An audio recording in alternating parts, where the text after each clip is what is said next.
It's time to explore wrestling's past and potential future with your weekly dose of a segment we call What If? Only found here on the WWE Podcast.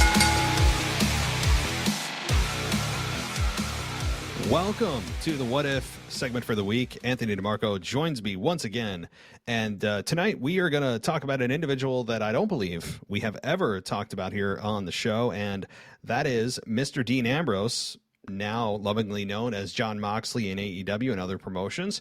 But Dean Ambrose, and the topic tonight is, what if Dean Ambrose never left WWE in 2019? So Anthony, welcome to the show. This is going to be a fun one. It is, man, and we kind of touched on it a few weeks ago when discussing something Roman Reigns related, and I haven't been able to get it out of my brain, and I do think the Dean Ambrose departure from WWE was one of the more significant ones in recent years, and his arrival in AEW, at least for me, legitimized that brand before they became what they are today. And it reminded me a lot of like when Kurt Angle left for TNA in 2007. But yeah, I really think that Jon Moxley is one of the guys that shocked the landscape at WWE when he left a year and a half ago. Yeah, or 2 years ago now. I know, 2 years, right? It's almost exactly 2 years, just a little over 2 years. It's crazy how fast it went. And you're right. This is when I saw Jon Moxley, as we all knew him in WWE, Dean Ambrose, go to AEW, and obviously Chris Jericho had been there before that, but that did certainly really make a mark, or as WWE would love to say, made a statement that this promotion has got something here. And it was before, as you said, what it is today. Obviously, the ratings are much better than they were just even a year ago. Certainly bringing on new talent and bringing back one of the most popular stars of all time, CM Punk, does not hurt, among many, many others. But yeah, Dean is that first really big impact guy where it's not just a WWE leftover that is at the tail end of his career, but rather a guy that's in his prime that is frustrated with the company and has now another place to go and get paid the same wage and be able to creatively vent himself and see what he can do. And that's the difference between like a Jericho going there. So yeah, he made a big impact in AEW and was really one of the very first things in my mind, or a memory of AEW. But when you go back to WWE and you're in 2019, I mean, we all knew how he left. I believe his last program, if I even call that, was with EC3. Maybe I'm missing that. And he was kind of winning and losing to EC3, who himself has kind of exited the company. And had that not happened, now we'll get to Roman in a minute, but before Roman, do you see anybody between 2019 and when Roman turned heel in August of 2020, perhaps who he could have dabbled with that you're like, oh, that would have been interesting to see this? Well, look, I think back to the winter of 2019, and obviously he had just wrapped up his program with Seth Rollins. Seth Rollins went on to win the Royal Rumble and the Universal Championship at WrestleMania 35. And then obviously Roman Reigns comes back as a babyface, works with Drew McIntyre at WrestleMania 35, fresh off of him coming back from his diagnosis of cancer. So he's not really an option there, and it was still the old school Roman babyface type character that we all loathed for so many years. So I looked to like the mid-card championships, and at that time I remember Bobby Lashley actually having a nice run with the IC championship with Lio Rush as his mouthpiece. And I could have seen maybe them tangling over that title for a couple months leading into the summer, especially given the fact that Ambrose had a significant run with the IC championship in 2017, kind of feuding over it with The Miz and then later with Seth Rollins in 2018. But had they kept him heel, I think a guy like Finn Balor would have been the perfect like foil for Dean Ambrose, even for the IC championship as well. So I think in the short term, had he stuck around in 2019 going right through the summer, he would have been involved in the Intercontinental Championship picture with either Finn Balor or Bobby Lashley, depending whether or not they would have kept him as a heel or turned him back to babyface.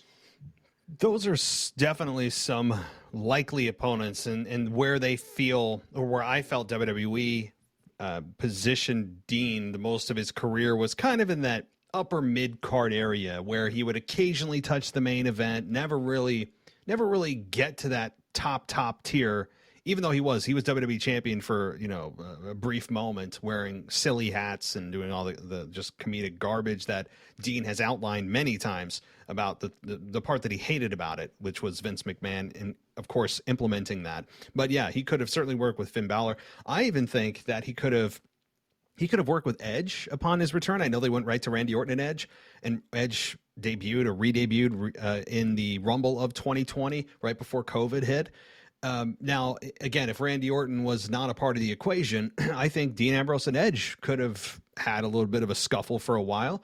I think their promos against one another would have been really fun to watch, because Dean is, as they said, he's unhinged, and in some of his promos he is. And Edge is very much the same way. I think Edge would have been a lot of fun. And then later on, I mean, when we fast forward to 2021, maybe we'll talk about it later, but Riddle and Dean Ambrose with their kind of wacky personalities, maybe they would have been a team of sorts, you know, but we'll get there. So do you think Edge would have even been a possibility? I know Randy was there, but do you think that's something they would have done? I think so, because Edge kind of had that lunatic side of him as well, like the rated R superstar. And when I look at Dean Ambrose, he really was a Swiss Army knife for WWE. You could put him in a super sadistic personal feud, which would have worked well with Edge. And I think that would have been a good guy to get Edge over as a current superstar. They're kind of going down that road with Seth Rollins right now and Edge. But I think that like brawler mentality of Dean Ambrose, it would have maybe reminded me a bit of the Mick Foley and Edge program back in 2006. And as we know, they were actually, you know, testing the waters about a Mick Foley and Dean Ambrose match all those years ago, but Mick Foley did not pass the bump test or whatever with WWE. So yeah, I think absolutely Dean Ambrose could have been a perfect guy for Edge to go toe to toe with. But now that I just think about it, and I just called him a Swiss Army knife, that Dean Ambrose, that is, he really could do whatever WWE wanted. You wanted to put him in a tag team with, let's say, Seth Rollins, it worked, no problem. You wanted to make him a main event level babyface with a comedic edge, he never felt out of place there. And then obviously he always kind of felt home in like that upper mid card with an IC championship. And even I don't think we got the best of him as a heel, and he outlined that on the Jericho podcast, saying that like, you know, they focus way too much on really hokey stuff about him like detesting the audience. But Dean Ambrose was always a guy to me that could do whatever was asked upon him and do it absolutely phenomenally. And I guess if you would have pitted him against Edge, it would have been a great guy to get Edge over in the short term. And that's a point to bring up too. Like you mentioned that Dean felt he never was really fleshed out as a heel, because they had him doing the gas mask stuff famously, which ironically just several months later was actually a thing with all the masks. So kind of very ironic there. But yeah, that was true. Like, we've seen the Dean Ambrose. We've seen the silly version of Dean Ambrose. We've seen the serious but babyface version of him. We saw a little bit of the heel serious part of him, but not to the point of sadistic, not to the point of truly hating him. That is something that we never really got to see outside of the gas mask thing. But that to me, I don't take as the real heel Dean, and we never got to see it, I don't think. And he alluded to that, and you did too, that it's a shame we didn't, because he could have had a whole new litany of opponents and maybe taken his career to that next level. Look what happened to Roman Reigns when he turned heel. It just was a light switch that just elevated him into that top tier, arguably sitting at the top alone for over a year now, literally carrying WWE, not just SmackDown, but WWE on his back for over a year, which is just incredible.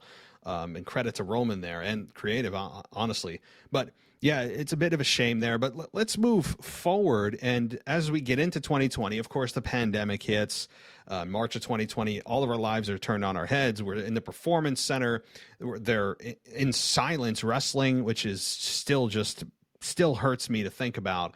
They eventually bring fans back. Who do you think, now, maybe it is Roman, but who do you think that Dean would have worked with in 2020 into 2021? You think they would have gone right to Roman Reigns and Dean Ambrose? How do you think that would have played out?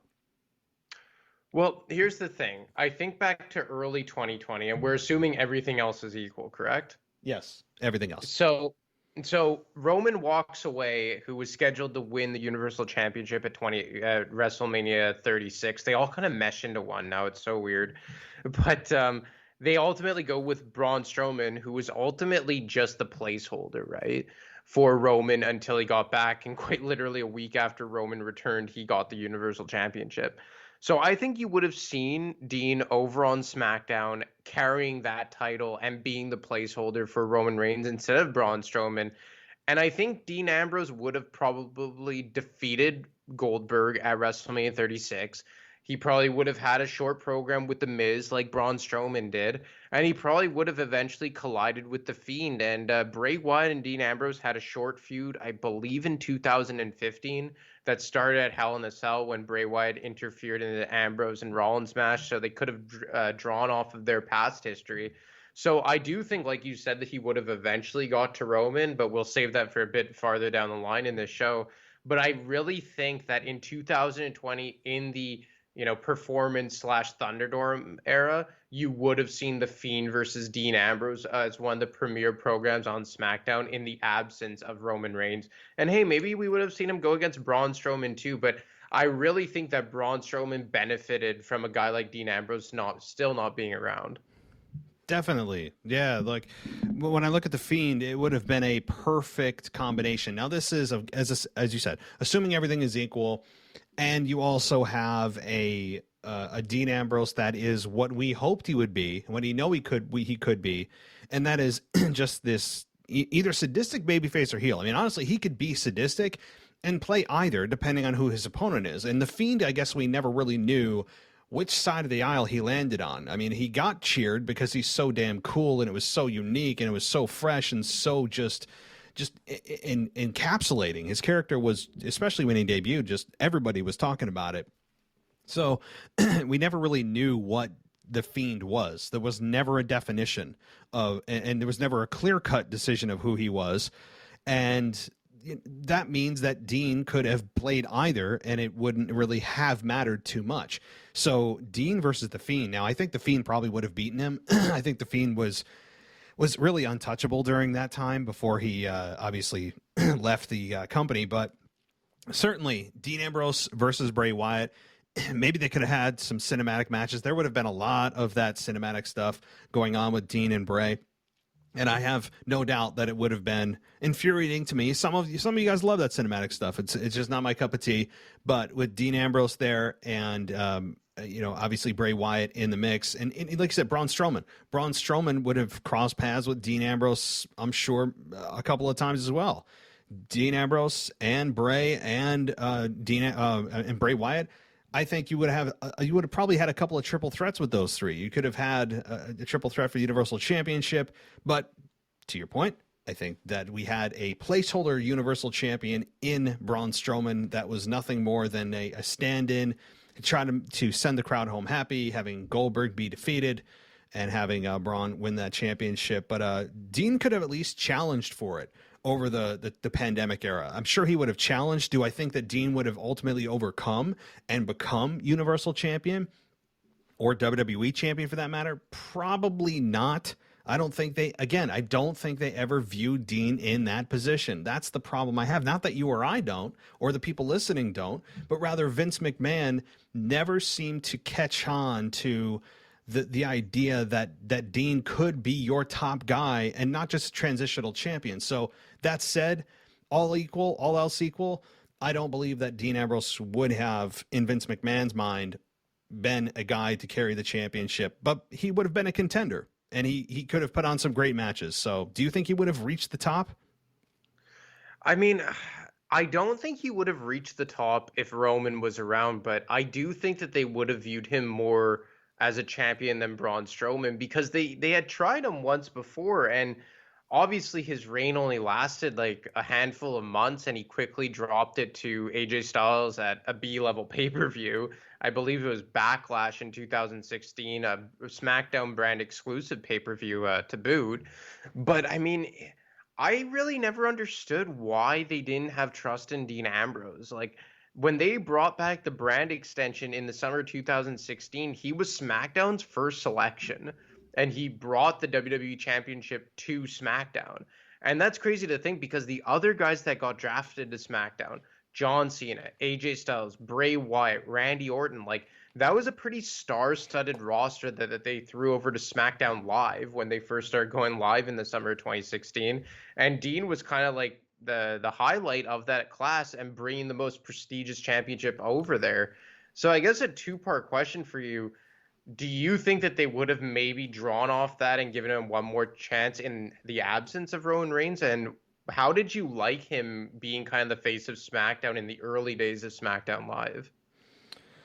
I think that having him drawing off of that, you're saying drawing off of him being the face of SmackDown, or drawing off of him being the number one pick? You're saying, yeah, exactly. Yeah, exactly. So I think that they could have drawn off that, because being the number one overall pick is a big deal. I mean, it says to everyone watching, this is our top guy right now. I mean, look what happened this year and in years past. Your number one overall pick should be the guy or gal that is leading the company, that you expect to lean on to help draw money, draw ratings. And Roman Reigns, total sense. Dean Ambrose that year, I think that is certainly that it sent the message that, to your second question, is and was the face of SmackDown at that time, a much different time, albeit 5 years ago. But you could have drawn off the fact that you're the number one overall pick.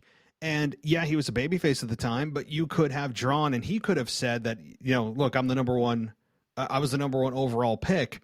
And he could have used that as a building block to, in some of his promos, not in a egotistical way. You got to be careful as a babyface, but in a way that helps relay to the fans how big of a deal that was. I know it's the draft, and in retrospect, is that big of a deal? No, but in the moment, it is, because it tells everyone who that top guy is. And right at that time, it was Dean who came over.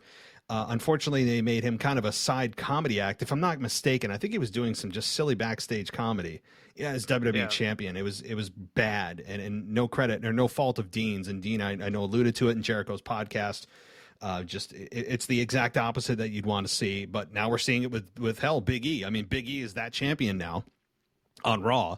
But so it just goes to show you that when the same guy's running the show, you're not going to get a whole lot of diversity of some characters at times, and sometimes comedy overrules logic, overrules any other element that character could bring, other than, oh, I saw some humor in him, pal. He's going to be the funny guy now. It's that's another topic for another day. But yes, I think that he could have drawn off of that, and he also, as the face of SmackDown, could have built. They could have built around him. Unfortunately, like you said, he dropped it on a B-level pay-per-view a couple of months later. That told you that they didn't, in fact, see anything long-term in him, which is a shame, because why would he be your number one overall pick if you're just going to have him drop the belt and then go back to the mid-card for the rest of his career until he leaves? Doesn't make sense. Other than maybe they drafted him because, well, we gotta, he's WWE champion. We got to put the championship over everything. So maybe they drafted him because he was just champion and not because it was Dean Ambrose, just because whoever was wearing the belt had to be number one pick. Maybe that was the reason. Yeah, and well, I mean, I just think back to that time and how I feel like it was such a missed opportunity, and still to this day it reigns true, that none of the three Shield members ever squared off at WrestleMania. And I always think back to WrestleMania 32, where I was just like, that was destined to be Dean Ambrose versus Roman Reigns for the championship. And maybe it's like what you're saying, that they never really viewed him in that light, because then we got one of the more underwhelming WrestleManias in history, I would say, was WrestleMania 32 in 2016. Yeah. And I just think back to, like, how did they never get to that? And maybe it was because Roman was always such a forced babyface, and they didn't want to pit him against Seth, who at one point was over. But I just think back to the here and now as we move more forward here. Do you not think that the current Roman Reigns character would just have an absolute brilliant chemistry with a Dean Ambrose type of anti-hero character?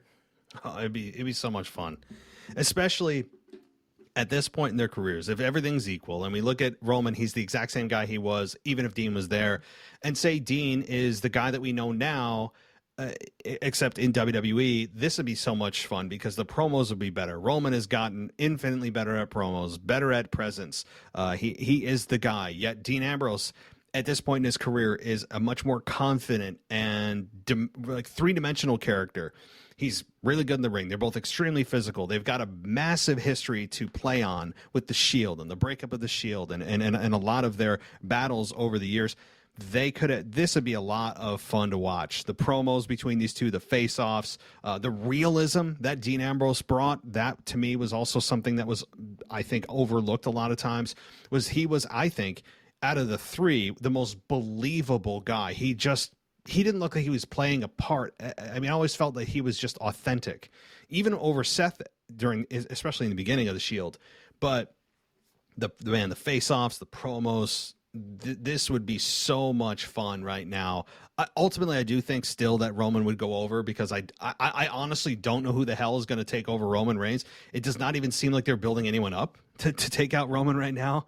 Again, another conversation for another podcast. But Dean Ambrose right now, if he was there, if he was on SmackDown, and they haven't faced each other in a while, and say Dean was on Raw for the whole year and Roman was on SmackDown doing his thing, man, that is a WrestleMania main event, to your point, WrestleMania main event that did not happen, but if he was here today, should happen. You got history. You've got natural chemistry. You've got physicality. You've got polished performers.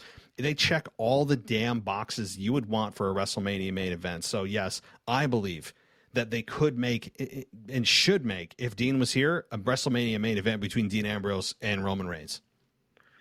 It always seemed like WWE viewed Dean Ambrose as the third wheel of the Shield and Seth Rollins kind of talked about it in the Broken Skull sessions where he says it was clear in the later days of the Shield that they had to get the Romans in, the Roman moments. And then Dean talked about on the Jericho podcast where he said, they obviously Roman was their guy. They booked Seth to be like the main event level heel, and then they wouldn't even have cared if I would have just pittered out in the end, but I got over naturally and organically. And to your point, I do think that of all those three guys, he was the most authentic and real character. And to me, I'm not going to lie, when they sent him to SmackDown in 2016, he did not feel out of place at all as the WWE champion, as the face of that brand. And him and AJ Styles, one of the more underrated rivalries in the last 5 to 10 years, in my opinion. And I found it kind of, not that I didn't like AJ Styles. I loved AJ Styles as champion. But just the way that they just cut the legs out from Ambrose so quick and him dropping it at Backlash of all pay-per-views, I just found was kind of a disservice to him. But for you, did you ever feel that he wasn't on par with Roman and Seth? No, that's why he got over so organically. I think part of the reason is because fans realized that there was talent there. Getting frustrated with creative, they learned from what they were able to do with Daniel Bryan and realized that the power of what they have in their voice is to be able to push stars that maybe the company otherwise wouldn't, which I think they tried to do with Dean. They didn't get behind him as much as Daniel Bryan. I mean, Dean was in some high-profile matches. I mean, Dean was in a lot of pay-per-view main events. He was champion for a brief time. So it's not like they didn't ever put him there, even briefly, whereas Daniel Bryan was a different scenario, a much more common man, did get the shaft, got fired for strangling Justin Roberts with a tie or his tie or something, right? The infamous firing of Daniel. There's a lot more to Daniel Bryan that helped the fans just create a total organic movement for him that WWE couldn't ignore. But to Dean's point, he got over naturally because he just connected with the fans on a much more real level. He just came out, he every time he came out, he would just kind of had this swagger to him, like, yeah, I'm here. Yeah, I don't know what the hell I'm going to do tonight, but I'm going to do something tonight. And just kind of like the carefree, but also intense attitude that he'd have. I think it resonated with people. He wasn't just this cutout perfect mold of what WWE, Vince, when I say WWE, Vince would want in a wrestler. He didn't look like Roman. He didn't have the greasy conditioned hair. He didn't have the huge muscles. He wasn't a super athletic performer like Seth Rollins even. He was more towards the common man, and his promos were to the point, and he felt like he was always off the cuff. He didn't feel as scripted, even though he was, as many others were. So there was a lot going for Dean, and quickly on WrestleMania 32, that was one of the most rejected main events of all time, by the way, it felt like an hour and a half match between Triple H and Roman Reigns. I mean, if anybody wants to go back and just listen to a match that got completely rejected for WrestleMania anyway, that is one of the worst main events you'll ever see. And I don't think they trusted Dean to go in there and do what Triple H did. But I also believe that they didn't put Dean in that position because they were afraid that the fans would start to support Dean Ambrose and boo Roman Reigns, because they knew that there was a connection there, and they knew that they weren't going to cheer Triple H. Triple H is in the future. He was there for a one-off to just, quote, pass the torch. Where if Dean was in there, they would have been 100% behind Dean booing Roman Reigns, and it was all about getting babyface Roman Reigns over. I think that's a big reason why they didn't do it too. But as a whole, that WrestleMania was just one of the worst WrestleManias ever. Like, it was just so poorly, and it wasn't even because it didn't have potential. They just didn't book it properly. I remember everyone wanted Dean versus Roman, and to your point, they went with Roman versus Triple H. And like, I just think of 3 easy matches that was low-hanging fruit, and they started building a few of them, and then just stopped and pivoted and went down 3 random ones. So this is how I would have booked it. Roman versus Dean for the WWE Championship. Triple H versus Shane McMahon. I still don't understand how they never did that. I don't know. And Lesnar versus Bray Wyatt. Those were the 3 matches that everyone, I think, really, really wanted to see. And to this day, I do not know how they didn't get any of the 3 done. Like, especially Shane versus Triple H. That one, like, Shane going up against The Undertaker, weirdly enough, was probably match of the night. Actually, not even. It was the triple threat match for the women's championship with Sasha, Becky, and Charlotte. But of the 3, quote, main events, that one was the best. But again, it was a spot match and meant nothing, and made no sense that The Undertaker was operating as Vince's pawn. It just, I don't know. That entire pay-per-view, well, like, I hear that you got a lot to get off your chest. No. I mean, I haven't ever really reviewed WrestleMania 32. I mean, since it happened, I haven't ever really gone back to it. The only good memory I have from that is Austin coming out and stunning Xavier Woods. Like, that to me was when Michaels and Foley and Austin came out and dispensed of the who was it, the League of Nations. I mean, one of the most weirdly put together yet on paper looks good groups of all time, and disposed of them. Austin actually tore his tricep during that segment. And then delivered a stunner to Xavier Woods, which was hilarious. That to me was the best part of the rest of WrestleMania.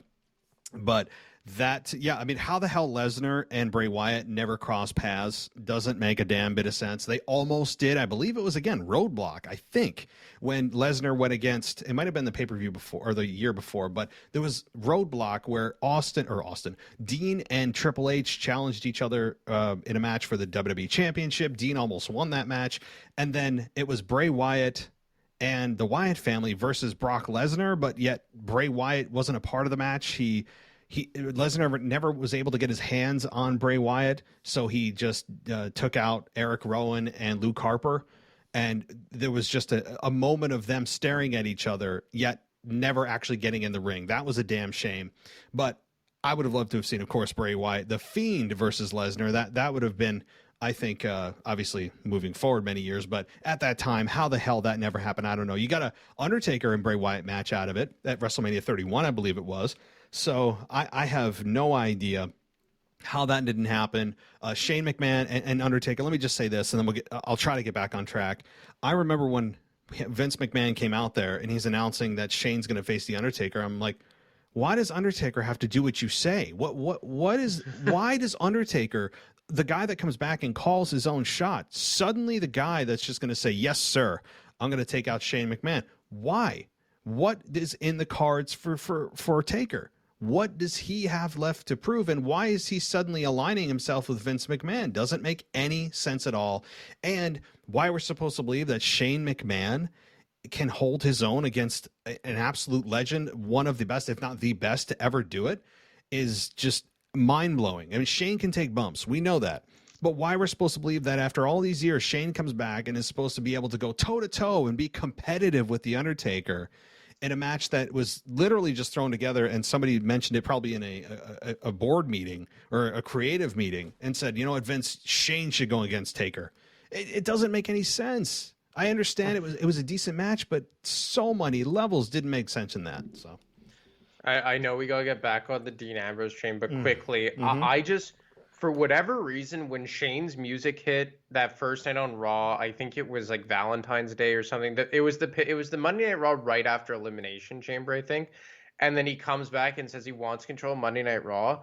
I do not know how right away you just didn't hear Triple H's music hit, and then they build towards that. And I know they'd already put the belt on Triple H, but they clearly knew Shane McMahon was coming back. For you, is that not just a match that like it writes itself? Like, imagine them in like a street fight with Vince at ringside. Like, I do not understand how they never did that. It rattles me. It doesn't.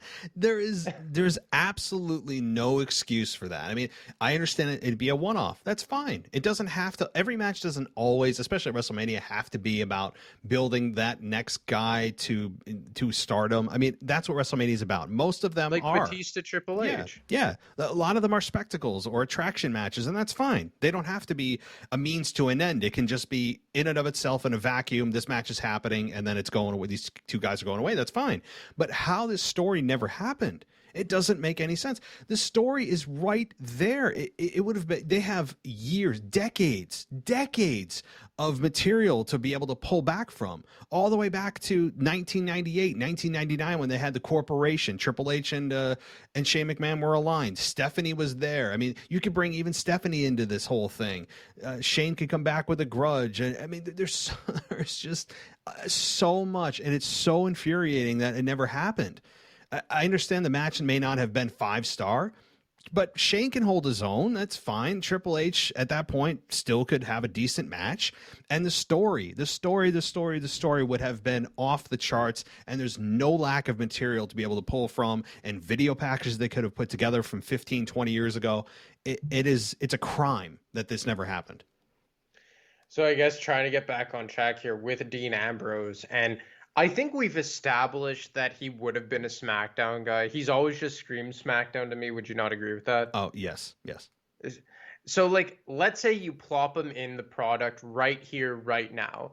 What do you think they would have done with him? Do you think that they would have finally just said, you know what, give the crowd what they want, pull the trigger, and build towards him against Roman Reigns, let's say, for WrestleMania? Because I think at this point, at one point or another, he would have challenged Roman for the belt. Like, even if it was instead of, let's say, Kevin Owens, I could have seen them having that program instead of Kevin Owens or even Rey Mysterio.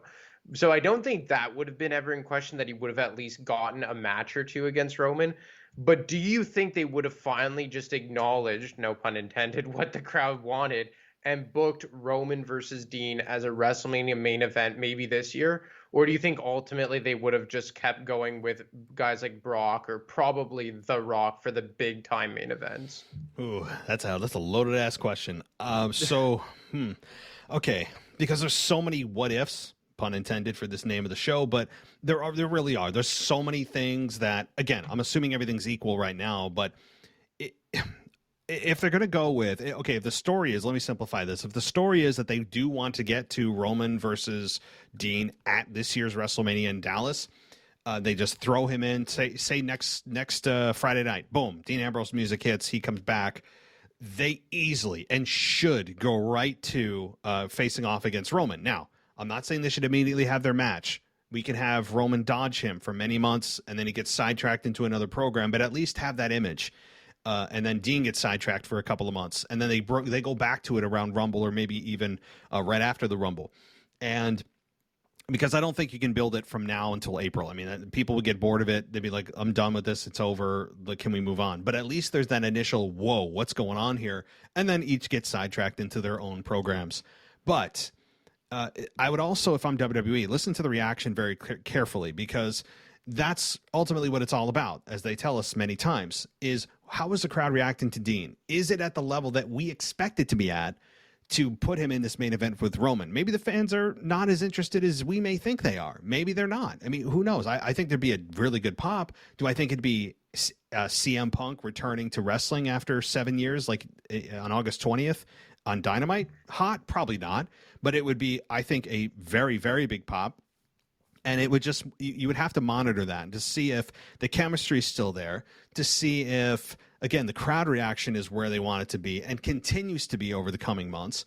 So I would do it where they face off, people go, whoa, rating pops, and then they each get sidetracked for a few months. After the Rumble, they revisit, or even at the Rumble, things get hot again, and that's where you build.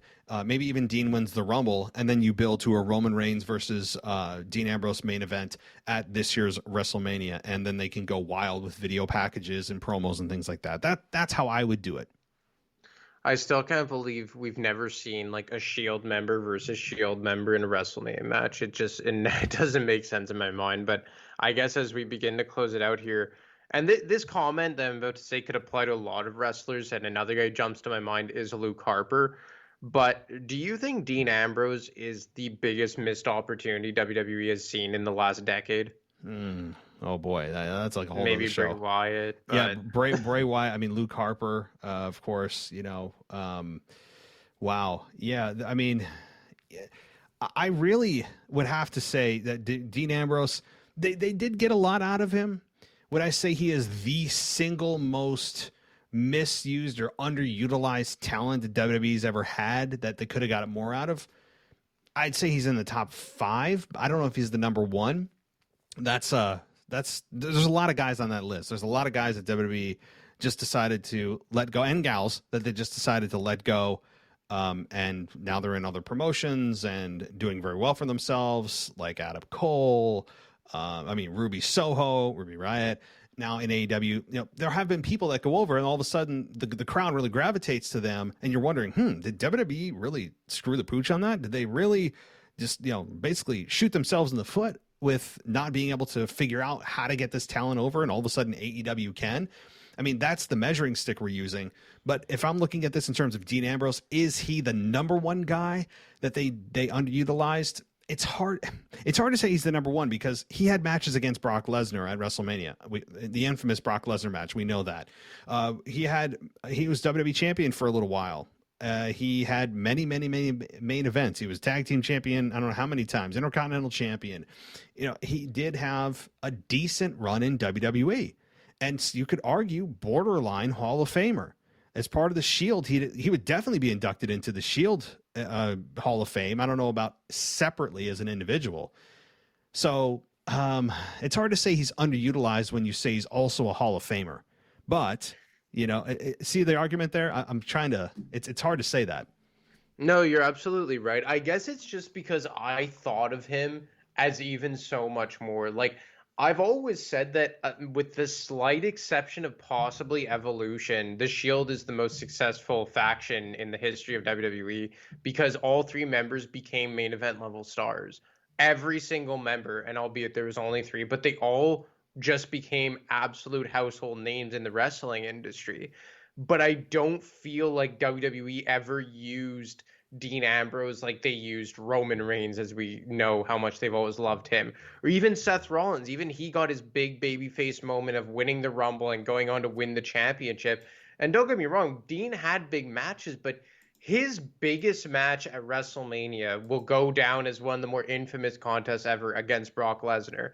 And then the next year he was on the pre-show against Baron Corbin for the U.S. Championship. Yeah. And then at WrestleMania 34, okay, he was injured for that. WrestleMania 35, he wasn't there because he was leaving the next month. At WrestleMania 31, he was in the Intercontinental Championship ladder match. Like, I just never, they obviously used him as a fringe main event guy. But I guess for me, they could have gotten him versus Roman for the WWE Championship at WrestleMania 32. They could have gotten, him versus, I don't know,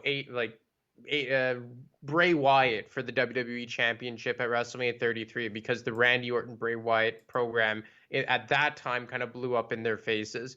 He could have been in other main events of SummerSlam for the titles.